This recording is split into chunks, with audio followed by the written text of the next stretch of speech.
laugh. If you laugh at him, he'll usually laugh. Will he laugh for you?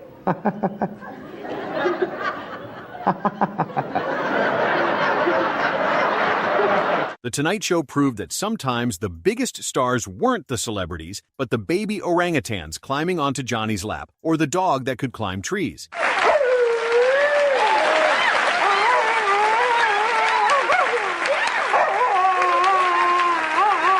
These are the cutest animals on The Tonight Show, the baby orangutan. Wouldn't you love to put them in a baby carriage and then cover it and walk down the street and...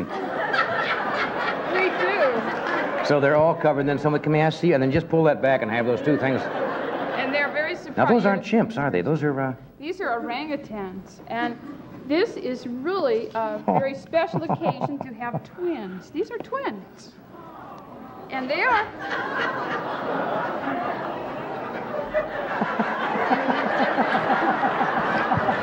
The baby orangutan doesn't just sit there politely, but climbs right onto Johnny, hugging him like an old friend, making the whole thing feel warm instead of chaotic. The Bear Cub.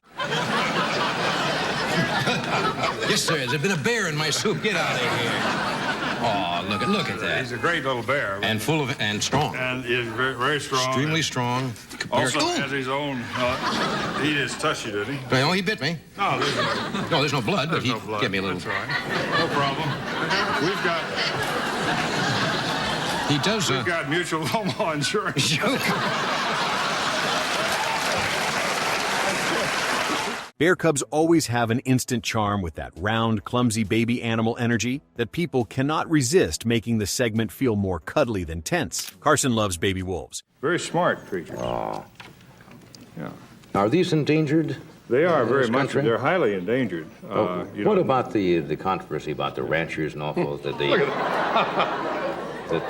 Well, the ranch, of course, coyotes are accused of killing sheep and things like that. The wolves are, there's no question they're a predator. But the thing that's fascinating is that we're beginning to learn that they play a very important role in nature. Right. Without the wolves, some of the other animals can't survive. Baby wolves bring that same soft, puppy-like appearance while still feeling a little wild, giving you cute without feeling too domesticated. The Chinese Crested Dog. Does it bother you when people say your dog is ugly? No. I think she's ugly. Yeah, you think so. But what kind of a dog is this? Purebred, obviously. Chinese crested, I think. A Chinese crested? Crested. I'm not familiar with that. No. But obviously because of this little crest here. Did she ever have any, it looks like a hot dog that went bad or something. This dog is cute in a weird, scruffy, unforgettable way, looking unusual enough to get an instant reaction from the studio audience. Betty White's elephant loves Johnny, while this giant animal keeps leaning into him, creating charming contrast. Zippy the Chimp. Can I shake his hand? Is that safe? Yes, it's okay. Zip, shake hands with Johnny. Shake hands. That's very good. What are you doing over there, Ed?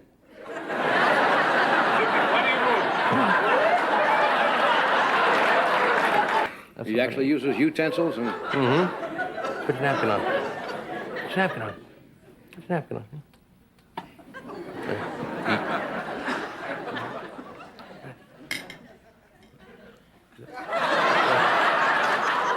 Zippy works perfectly because chimps can steal attention just by how expressive they are, giving the segment that classic Carson animal feel. The Twin Orangutans. Look at these two. Josie. Now, these are orangutans. These are orangutans, and they're one of the animals that zoos will help to save because they're highly endangered. Look at and that. They're only about a year and a half old. The male will weigh 300 pounds, female about 100, and there are only maybe 4,000 left in the wild. Can I turn them around? Louis was sitting with his mouth wide open, gaping. There's another one back around here. You can't see. You can't see it. How do I? You're okay. You can just switch Well, them. Two little orangutans instantly make the segment feel even more lovable with their small size and curious behavior, giving the clip a very soft feel. Before the trick starts, but once Flatnose begins climbing the tree, the clip becomes unforgettable through sheer impossibility, while demonstrating something inherently funny. Well, there's a face and a half. This is... This is another excellent primate pick because the animal is expressive enough to make the whole room lean in closer, as Carson always balanced curiosity and caution perfectly. Or if they were to drop, they could Why do die. they look so sad all the time? I mean, isn't Oliver happy? Well, of course, when they grow older, like Jonathan here, you'll see a lot of expression. You'll see them laugh and giggle. Jonathan, let me see if we can put him up here. Jonathan is ticklish. And when we tickle him, Jonathan, are you ticklish? Huh? Are you going to do it? No, they never do it on camera. Hey, are you ticklish? Ticklish? Is that a security blanket he has? Yes. You're not going to do it, huh? Oliver's a barrel of laughs here.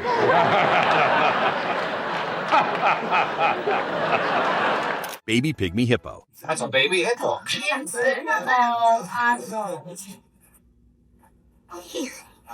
No, second. Hello. This is Libby. Libby? Libby. Libby. Libby. Libby. Now, she's a little frightened because of all this noise.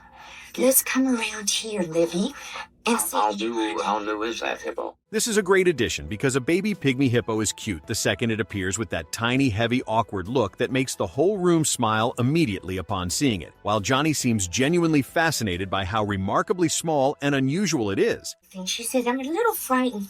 Do you want your bottle? Look at that fish on that guy. Turn around and see John. He's got your bottle. What's wrong, kid? What could happen? They're gonna hurt you. Obviously, you're not a mother hippo. Sorry, The Two Ferrets. Encourage. Into the tube. Okay, now we're going to close off this end, and we're going to show you how they are able to hunt rodents. It's turning around. It's going to turn around in the tube. Oh, we'll still get a shot of this. Look at this. Look at In that. the tube. And back out the other end. Very Can you agile. believe that? They eat rodents and rabbits, and in Europe they're used for hunting. And the albino has been selectively bred because they can see them in the field. The problem is here in the United States, and many of our states, they are illegal. Ferrets have a different kind of cuteness because they look like little furry troublemakers moving fast and wiggling constantly while never seeming fully under anyone's control. Okay to... I'm giving you the best one, and this one is not so inclined to bite, which is the... But it has a good set of teeth. Let me show you their teeth. Fine. Oh, look at that. Look at, can you see that? Now, Yeah. Bobby didn't get a shot of that. Now, what we're going to show you is if you want to Is take... he going to be all right? Yeah, you can grab that one. Want some help? Hello? Yeah, that's right, nice and slow, don't alarm him. Actually, they're kept as pets. There we go. Amani the baby gorilla. Well, a new addition, huh?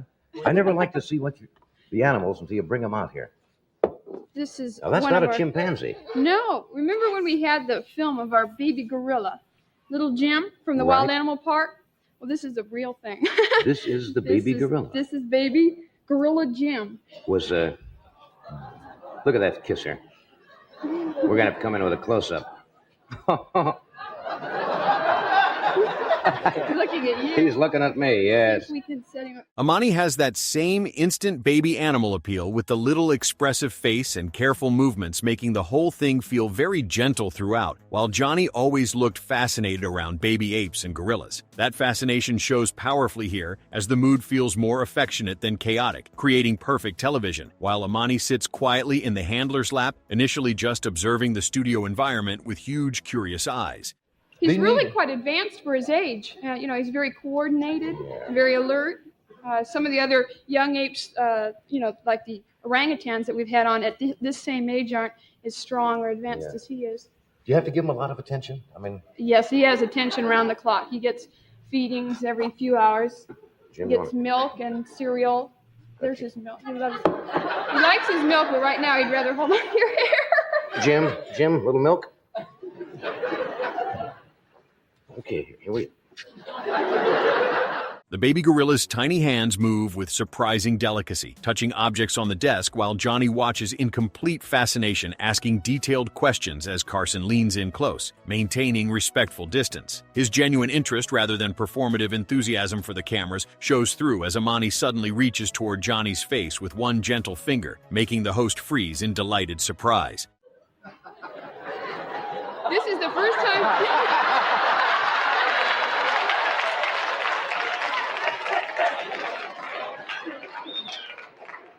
He doesn't know how to act. I don't think he's hungry. Jim.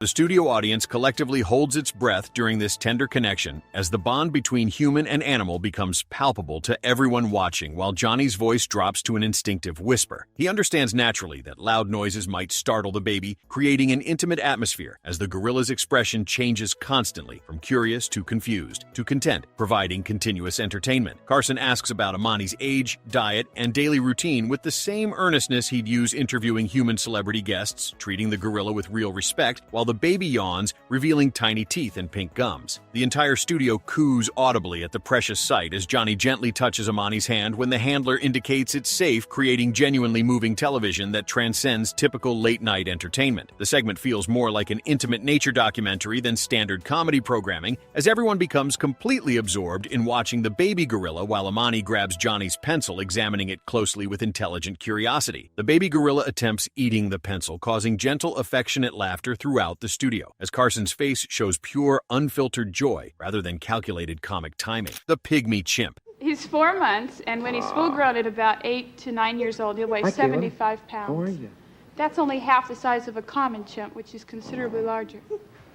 Are they as smart as... They're smart animals, aren't They're they? very smart. We think they're smart, more intelligent, smarter than the common chimp, but because there are so few of them, there haven't been too many comparative studies in your research. That face.